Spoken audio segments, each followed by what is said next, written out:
Praise the lord. స్త్రీ తన గర్భమున పుట్టిన బిడ్డను కరుణింపకుండా తన చంటి పిల్లను మరచునా? వారైనా మరుచుదురు గాని నేను నిన్ను మరువను అని ప్రభు మాటలాడుతున్నాడు.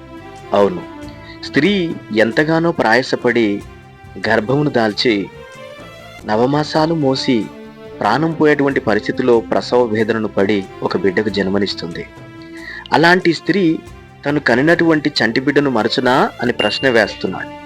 అంతేకాకుండా వారైనా మరుచుదురేమో గాని నేను నిన్ను మరవను అని ప్రభువు మాట్లాడుతున్నాడు.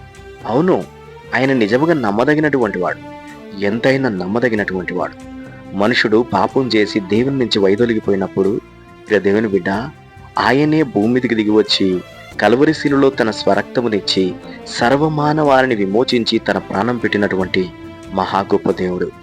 ఈరోజు ఏ దుఃఖంలో నిలబడి ఉన్నావో, ఏ వేదనతో ప్రభు ఎదుట నిలబడి ప్రభువును తృణీకరిస్తూ మాట్లాడుతున్నావేమో, ప్రభు అంటున్నాడు నేను నిన్ను మరువను అని. God bless you.